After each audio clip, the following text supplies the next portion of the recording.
you get done from being a monk, I'm going to tell you something. If you are ever done, if there is such a thing as being done, then you are a different walking, living, breathing, thinking dynamic. You impact life. You bring understanding and joy to life in all that you say and do. So there's my only dynamic, and I apologize for getting off on a tangent. But I really appreciated this phone call very much. Thank you. Paranormal, we appreciate it so much. I mean, that was... anytime, guys. You guys definitely deserve it. I appreciate it very much, and thanks for the compliment. Oh man. Well, I did have a few questions. Sure. On the note of intuition, would you say that's our actual soul or the Creator speaking to us in a divine way? Absolutely. Let me go back to something that I shared with everybody when we began the show. One of my things is I love collecting older Bibles because there's a real difference in them. I mean, wording, size, I mean, God. And when you look in the book of Revelation, in my 1837 version, and I write about it in a Metaphysical Interpretation of the Bible, my latest book, in the old version it says, do not harm those with the seal of God in their forehead. And when you look at a modern one, it says on. Now, that automatically indicates that somewhere there was a transference of inner knowledge and wisdom to outer. And I think that's exactly what is being shown us there. So the true idea of intuition, and I believe it's a divine gift, the Christ used it, there's no question. The Buddha used it, there's no question. It's just Christianity has squished it out of us by removing the idea of the divine nature from physical form into an external idea. The intuitive sense is as natural as getting up in the morning. It's as natural as going to sleep in the evening. It's as natural as eating and mating, any of that. It's just a very natural attribute. Identifying it is the difficult part today, as we said earlier, because of logic, but it's the true attribute of the divine nature in answer to your question. Wow. Well, since science is ever changing and due to the fact of evolution, well, doesn't that prove that science and logic is never certain or absolute? Thank you. That's a great question. I'm going to tell you no and answer that question, and here's why. I was taught that when we seek an answer, then what we seek is confinement. That when we understand confinement, then we move no further because that becomes a hard, fast belief. If we look at the idea of the notion of infinity, then that automatically tells us that an answer is irrelevant. Because an answer is going to limit you in some fashion to right where you are. In fact, I was watching National Geographic last night, and already science is being rewritten on humans in America. They thought that humans in America were here just a little over 13,000, in fact 13,500 years ago. Well, recent discoveries now say that they didn't come through the Strait of Gibraltar, that they came from elsewhere, which they're attempting to figure out, and that the first Americans entered the United States. You ready for this, ladies and gentlemen? 40,000 years ago.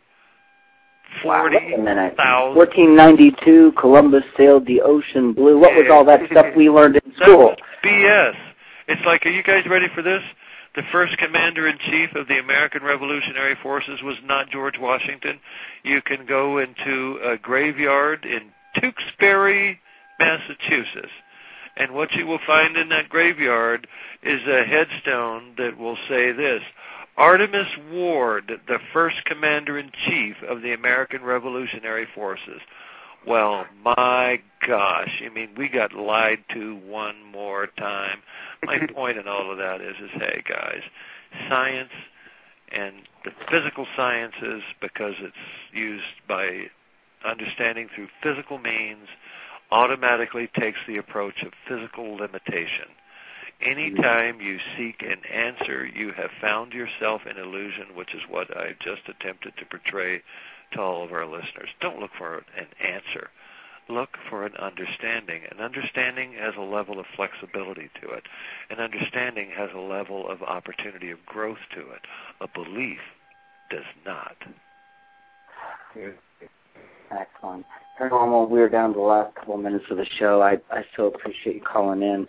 In fact, Stephen, wouldn't it be interesting if Stephen Orion, Paranormal, if he was hosting shows on Aware Talk Radio?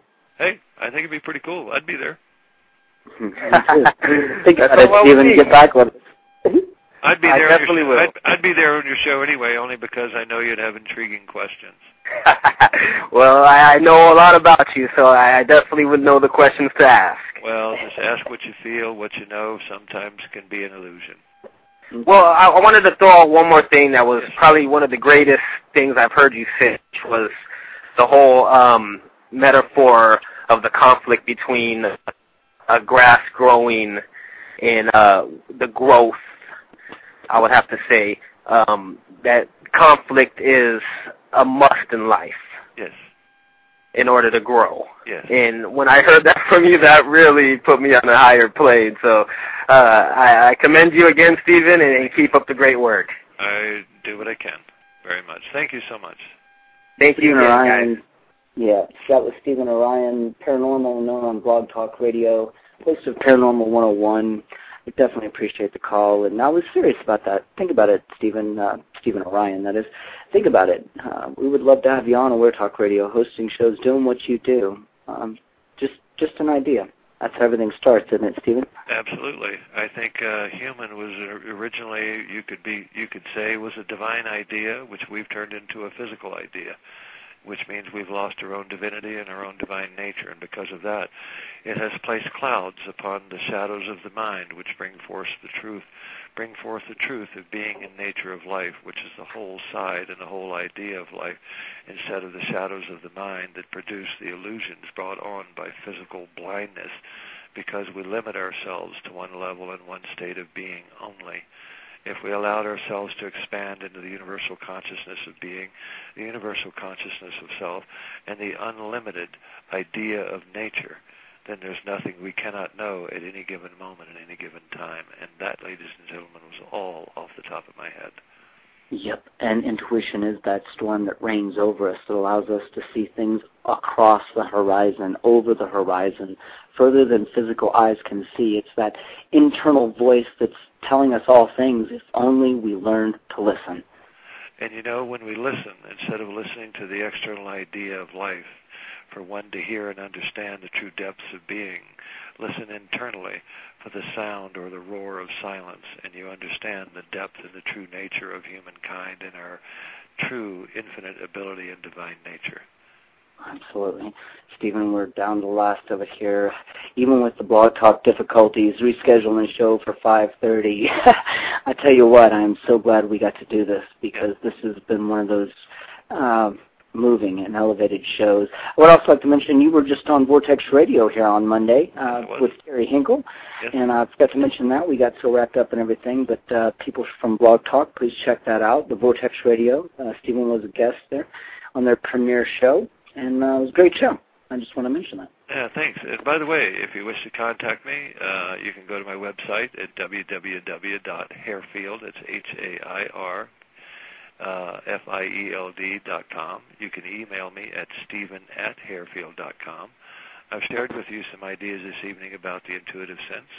I am not a psychic hotline, never pretend to be, but I give you my best. So if you're ever interested in an intuitive session with Stephen, you can contact me at area code 775-826-5999. And next week, ladies and gentlemen, we're going to have a wonderful gal on,